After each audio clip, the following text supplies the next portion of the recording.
Weights are not the only way to progress your workouts and build strength and muscle. And the more advanced an exerciser you are, the more you have to even turn to other forms of progression in your workouts to keep seeing results. These tips are helpful too when training at home or traveling to help you create that challenge to build. So whether you're finding yourself stuck at the loads you're currently using, don't even have heavier weights available, or simply need to challenge yourself through the same but different, these 10 forms of progression will help. Number 1, combine equipment. Different forms of resistance work in different ways. Combining 2 tools can not only help you add resistance when you don't have clearly heavier weights, but also take advantage of the different ways tools challenge you. Try combining a band with your dumbbell exercise. This way, you not only have the weight of the dumbbell, but the challenge of the band that increases as it's stretched and forces you to control and decelerate as it shortens. You'll be surprised by how even a light band exponentially increases the challenge. You'll even find this can emphasize or activate different muscles to a greater extent. Like on a single leg deadlift, you may be surprised by how much more you actually are able to engage your glute by adding in the band. Number 2, adjust the range of motion. Changing up the range of motion we're working through can help us challenge our body in different ways. By shrinking the range of motion and doing more of a pulse with an exercise, we can spend more time under tension. That can really even isolate a muscle to work it to fatigue. We can even work muscles under differing amounts of stretch to not only build muscle, but address weaker links or areas in the movement. And pulses can be combined with moves that work the same muscles through a full range of motion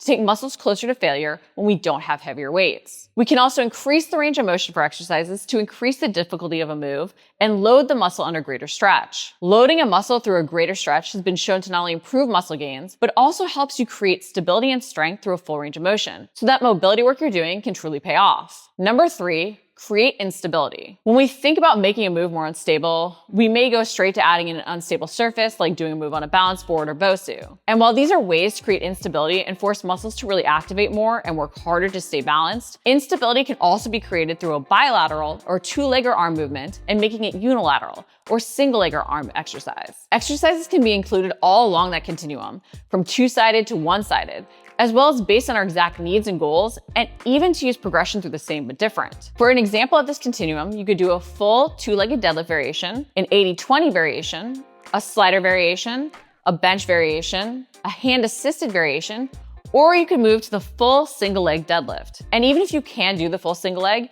you may use these others to create more or less stability based on the loads you have, even combining 2 forms of resistance as you vary the stability demands. You'll even notice how other tools besides just an unstable surface, like the sliders, can add instability. So don't be afraid to get creative, even using things like the suspension trainer or sliders to add a little instability and challenge to moves. Number 4, adjust load placement. Load placement, or how you hold the weights or resistance, can not only challenge different muscles to different extents, but can actually be another way to create instability as well. An uneven or offset load holding 2 different weights, or a weight on just one side, can really challenge your core, especially to stabilize and work. Where you hold the weight can even help you progress moves to target different areas without necessarily going heavier. Consider the goblet position, holding a weight up at your chest to work your core even more during a lunge, over down at your sides. Even load just one side to work those obliques more and fight that rotation and lean. And on lower body moves like reverse lunges or step-ups, holding the weight in the opposing hand can even help you focus on targeting those glutes more. But varying where you're placing the weight can really create a new challenge to help you build muscle and strength. Number 5,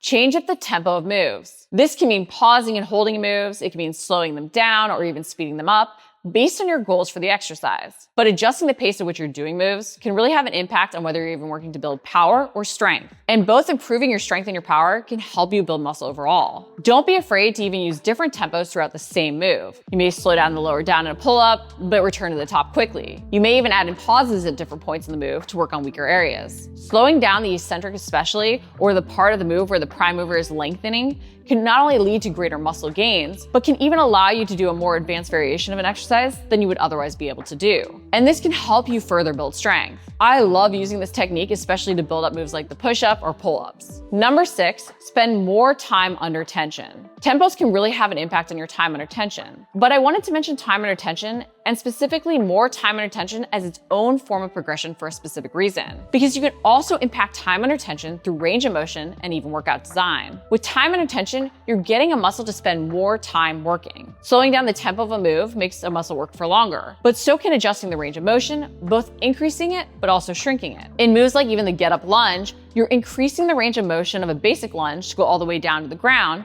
but you're also shrinking it in that you're not standing up at the top. So your legs never completely get a break. They're in that working range of motion the entire time. And this can create a great challenge without you adding heavier and heavier loads. Even adjusting workout design to combine moves or use intervals of work, which I'll go over more in tip 8, can have an impact. But getting those muscles to work hard for longer can help you increase that challenge. Number 7, switch up postures and positions. Simply adjusting the posture or position you're doing an exercise from can dramatically change the challenge of it and even the extent to which you feel muscles working. We don't realize how much we can often use other muscles or even seek out mobility from other areas to assist. So even changing up an overhead press from standing to seated may make us have to check our ego and even go lighter with weights. Changes in our posture can even help us target different aspects of a muscle. Like a glute bridge and curl is going to hit our hamstrings in a different way than a deadlift because we're working the muscles by moving at different joints. So don't be afraid to vary how you're doing those same basic moves or even consider how to include different exercises to target the same muscles. Number 8,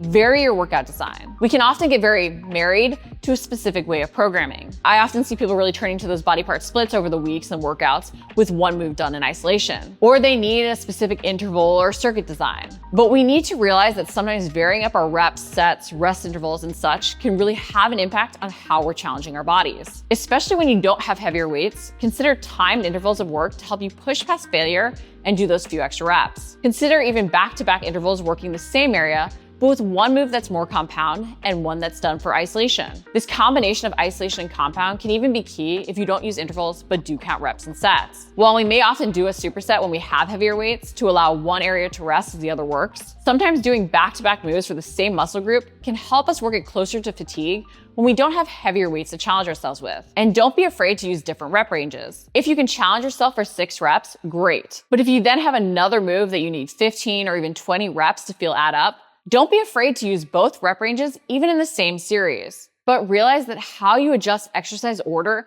and even use different rep and set designs can have a huge impact. Number 9, increase training density. How we design our workouts can also have a huge impact on our training density. But I think it's key to note this is a form of progression on its own, because training density is the amount of work you can complete in a certain amount of time. And often to try to do more volume of work, more reps and sets, our workouts just get longer and longer. But this doesn't have to be the case. While we don't want to just cut out rest from our workouts and turn our strength training into cardio, and we don't just want to add more reps and sets when we don't have weights to create more fatigue, we can use training density to our advantage to see results. Because often when we are training with lighter loads, a greater volume of work is needed. This is also why workout design is so important to consider. Doing even things like timed supersets, compound sets, or circuits, or density training can be key to helping you get in more work without increasing time. Your goal is to use harder variations while creating more volume or doing more reps and sets without increasing the time to create progression. So consider each week how you can do a harder variation or another rep,